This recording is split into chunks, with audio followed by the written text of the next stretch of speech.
चलिए guys, after 1 week break One Piece is back. और ये वाला चैप्टर एकदम टेलीस्कोप की तरह है। इस चैप्टर की वजह से वन पीस में आगे क्या हो सकता है वो हम देख पा रहे हैं अब, जो अच्छा तो बिल्कुल नहीं लग रहा है भाई। सच में यार हद ही हो गई। पहले क्या होता था, वन पीस में सीरियस कहानी में थोड़ी थोड़ी सिंपिंग डाली जाती थी, लेकिन अब सीरियसली सिंपिंग डाली जा रही है। खैर क्या ही कर सकते हैं यार, प्यार भी तो करते हैं, देखना ही पड़ेगा। चलो शुरू करते हैं One Piece chapter number 1157, the legendary bard. Cover page में यामातो किसी की ग्रेव विजिट करने आई है, जो एक विलेज को काइडो से बचाते बचाते मारा गया। बॉडी भी नहीं मिली उसकी। कवर पेज काफी इंटरेस्टिंग होता जा रहा है अब। खैर चैप्टर की शुरुआत होती है फूड कॉलोनी से, जो एक टेम्पल है जिसको रॉक्स पायरेट ने लूट लिया। लूट पाट करके वहां से निकल ही रहे थे, वहां के लोग उन्हें रोकने की कोशिश कर रहे हैं। ऐसा मत करो, वो पैसे डोनेशन है गरीब बच्चों की मदद के लिए। ऐसा क्या? अगर ये सच है तो अब तक ये पैसा यहाँ क्या कर रहा है? तुम लोग इसे अपने लिए रखना चाहते थे ना? तो हाँ गाइस, दूध के धुले ये टेम्पल वाले भी नहीं है। इसके बाद हम देखते हैं व्हाइट बियर्ड, काइडो और एक और बंदे को, जो किसी अंडरग्राउंड जगह पर है। पैसे वहीं पे रखे हुए थे तो तीनों नीचे उतरे थे उसको ऊपर लाने के लिए। तो पैसा तो अब ऊपर आ गया है, तो इनको भी ऊपर लेने की गुहार की जा रही है।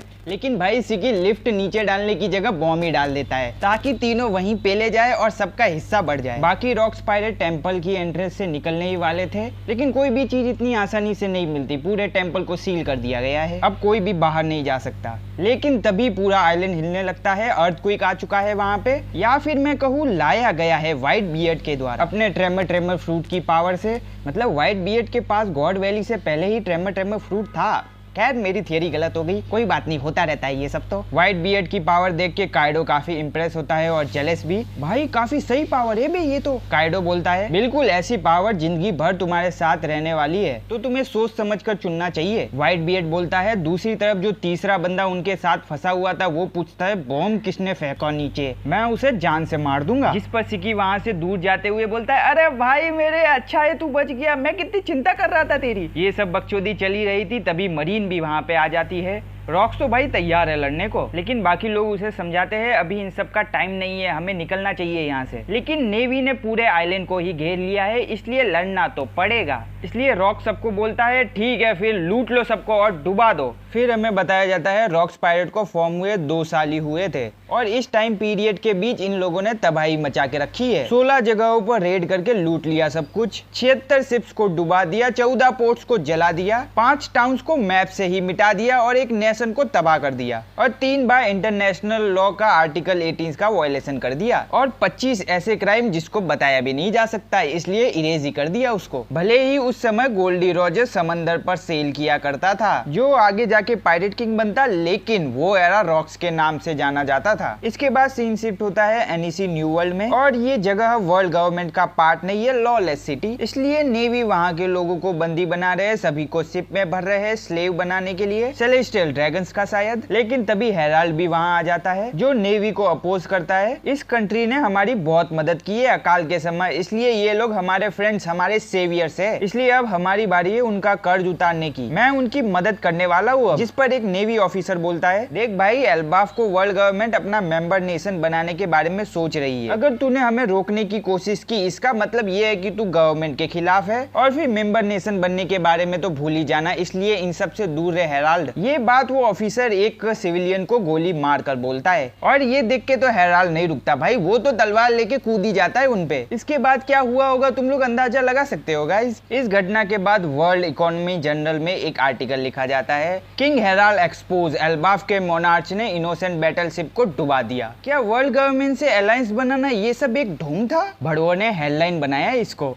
ये खबर तो हेराल्ड और रॉक्स तक भी पहुंच जाती है। दोनों ईडा के बार में बैठकर उस पर चर्चा कर रहे हैं। नहीं, मजाक उड़ा रहा है रॉक्स हेराल्ड का। भाई मैंने तो पहले ही बोला था वर्ल्ड गवर्नमेंट है ही ऐसी, चल चल के तेरे कैसल में पीते हैं और तेरे गम को साझा करते हैं। जिस पर हेराल्ड बोलता है बकचोदी मत कर, मैं तेरे जैसे बंदे को एल्बाफ के मेन लैंड में घुसने भी नहीं दूंगा। इसके बाद रॉक्स बोलता है चल ना भाई, तेरे पूरे नेशन को मुझे ज्वाइन कर लेना चाहिए, मैं तुझे वर्ल्ड गवर्नमेंट के आगे गिड़गिड़ाते हुए और नहीं देख सकता यार। जिस पर हेराल्ड बोलता है कभी ना कभी एल्बाफ वर्ल्ड गवर्नमेंट का पार्ट बनी जाएगा। अब वो सब छोड़, वैसे भाई ये सर मुंडवाना कहीं का नया फैशन है क्या? रॉक्स हेराल्ड का मजाक उड़ाते हुए बोलता है, जिस पर हेराल्ड बोलता है ये देखकर तो गार्प भी मुझ पे ऐसे ही हंस रहा था। जिस पर रॉक्स बोलता है गार्प क्या, वो तो काफी सही बंदा है, अपनी ही मनमानी करता है, अपने सुपीरियर्स की तो बिल्कुल नहीं सुनता। अच्छा होता अगर वो एक पायलट होता। इसके बाद हेराल्ड बोलता है नेवी पूरी करप्ट ऑर्गेनाइजेशन है, हाई रैंक वाले अपनी पावर का मिसयूज करते हैं, लेकिन फिर भी कुछ लोग हैं मरीन्स में जो लोगों की मदद करना चाहते हैं। अभी हाल ही में जॉन नाम का जाइंट भी नेवी में शामिल हो गया है। अगर एल्बाफ के वॉरियर उसे फॉलो करे तो हमारी पावर भी सही जगह यूज हो सकती है,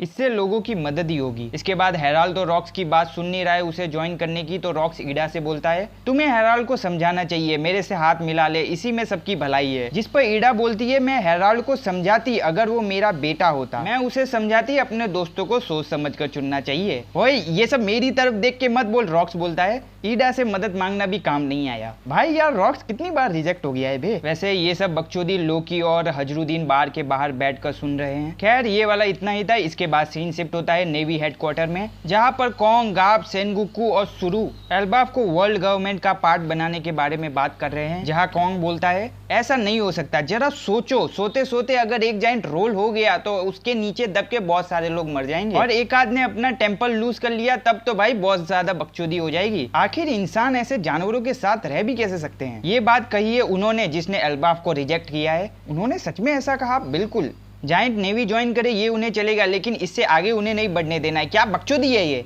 हेराल्ड काफी सही बंदा है, उसने हिस्ट्री से सीख ली एंड नाउ वो एल्बाफ को बदलना चाहता है, ये तो अच्छी बात है। अरे वो सब छोड़ो, मैंने सुना है रॉक्स हेराल्ड को अपना क्रू ज्वाइन करवाना चाहता है। अगर ये सच है तब तो नेवी गई, फिर तो उन्हें कोई नहीं रोक पाएगा। अबे यार ये रॉक्स की वजह से काफी सरदर्द हो रहा है। खैर जो भी हो, हम जाइंट्स के पिछले किए हुए बकचोदियों को नजरअंदाज तो नहीं कर सकते। अरे भाई वही तो, इसी तरह की पावर तो हमें चाहिए है ना कॉन्ग। अगर मैं होता तो अब तक एल्बाफ मेंबर नेशन बन चुका होता। और ये वाला इतना ही था। इसके बाद सीन शिफ्ट होता है 42 ईयर्स एगो हचिनोसु में। उस समय एक न्यूज पूरी दुनिया में वायरल हो गई थी, सब लोग उस पर चर्चा कर रहे थे। वो ये कि सेकी ने कूजा पायरेट छोड़ दी।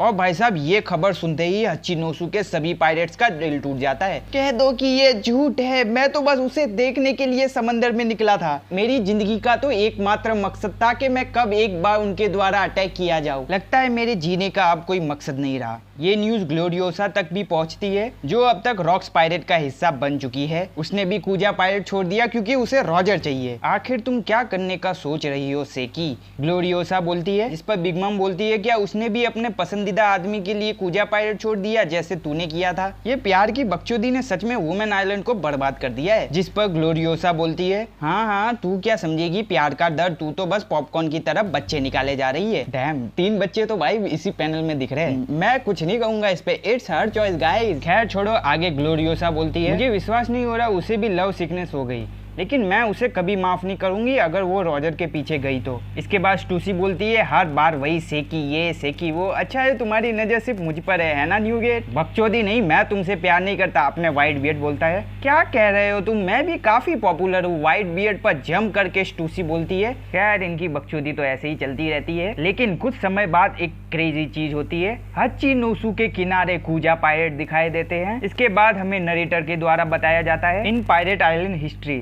अब तक के हुए सभी इंसिडेंट में से ये वाला इंसिडेंट ग्रेटेस्ट कहा जाता है। हचिनोसु पर वर्ल्ड मोस्ट ब्यूटीफुल आइडल का आना उस मातम से भरी जगह को एक्साइटमेंट से भर देने के लिए काफी था। बिल्कुल सही समझे guys, Seki the legend killer हचिनोसु पर रहने वाली है अब से। वो क्या है गाइस, अब उसने कूजा पायरेट छोड़ दिया है, लेकिन अभी भी उस पे क्रिमिनल चार्जेस तो लगे हुए हैं ना, तो जब तक उसका नाम क्लियर नहीं हो जाता वो यहीं रहने वाली है। दूसरी तरफ हचिनोसु के सभी पायरेट्स, डेंजरस पायरेट्स ने खुद को बिछा दिया है सेकी के लिए। मैडम आपको यहाँ नहीं आना चाहिए, ये लैंड आपके लिए गंदा है। एक मिनट, कहीं आप भी रॉक्स पायरेट ज्वाइन करने तो नहीं आई है ना ग्लोरियोसा की तरह? अरे नहीं, मैं तो यहाँ कुछ देर रुकने वाली हूँ ताकि मरीन्स मेरा पीछा छोड़ दे। तुम लोग मुझे प्रोटेक्ट करोगे ना? अरे मैडम जान दे देंगे आपके लिए। इसके बाद सेकी हचिनोसु पर एक बार खोलती है जो बनाने में सारी मेहनत वहाँ के पायरेट्स ने की होगी। इसके बाद भी रॉक्स पायरेट्स कहीं गए थे, इसके बाद रॉक्स पायरेट्स कहीं गए थे तो वो भी वापस आ चुके हैं। उन्होंने आते ही क्या देखा, आइलैंड पे काफी बकचोदी हो रही थी, काफी शोरगुल था, तो ये लोग भी देखने गए आखिर हो क्या रहा है। इसके बाद रॉक्स बार को देखता है, बार वाली को देखता है, और फिर जो होता है वो मैं नहीं देख सकता गाइस। जो ईमू के सामने उसको धमकी दे के आया है, जिसने एक एडमिरल पेल दिया, वो ठड़कियों वाली हरकत कर रहा है। छी मैं नहीं देख सकता ये। रॉक्स ने अब तक जो भी अपना रोला बनाया था ये पैनल पूरा खा जाता है उसे। रॉक्स की इज्जत को आसमान से जमीन पे गिरा देने वाला पैनल है ये। खैर मैं क्या ही कर सकता हूँ गाइस आगे बढ़ने के अलावा। फिर हमें नरेटर के द्वारा बताया जाता है उस समय हच्चिनोसु हर्षो उल्लास से भर गया था जब सेकी का बार ओपन हुआ था, जिसको खुलने में शायद 1 महीना लगा था। हच्चिनोसु पर सेकी रेगिस्तान में खिले फूल की तरह थी। हच्चिनोसु जहाँ पर कोई नहीं रहना चाहता था, सेकी वहाँ का ट्रेजर बन चुकी थी, अनमोल ताज बन चुकी थी हच्चिनोसु का। लेकिन दुर्भाग्यवश कीमती खजानों पर ही चोरों की नजर रहती है। और इस चूतिए को देखो कैसी हरकतें कर रहा है, पहली बार लड़की देखी है क्या भाई तूने। खैर फिर सीन शिफ्ट होता है रूम ऑफ अथॉरिटी मरी जॉइन में, जहाँ पर 5 बुड्ढे एक डिसीजन लेते हैं। ठीक है फिर हम हेराल्ड पर भरोसा कर सकते हैं। हम एल्बाफ को वर्ल्ड गवर्नमेंट का मेंबर नेशन बनाने को तैयार है, लेकिन एक कंडीशन पर। द वॉरियर्स ऑफ एल्बाफ को रॉक्स को जान से मारना होगा। और इसी के साथ that what it will take for Harald to gain admission के साथ चैप्टर का अंत होता है। तो यही था पूरा चैप्टर। इसी चैप्टर के साथ गॉड वैली अब ज्यादा दूर रही नहीं, जल्दी हमें सारे लेजेंड्स एक दूसरे से लड़ते हुए दिखेंगे सिर्फ एक लड़की के लिए। चैप्टर के आखिर में गोरों से खेल गए भाई साहब, एक तीर से 2 निशाने। रॉक्स भी मर जाएंगे और इतनी बड़ी सेना भी मिल जाएगी। लेकिन गाइस मुझे नहीं लगता हेराल्ड रॉक्स को मारेगा, दोस्त है भाई उसका जैसा भी हो। देखते हैं आगे क्या होगा। आज के लिए बस इतना ही, बाय।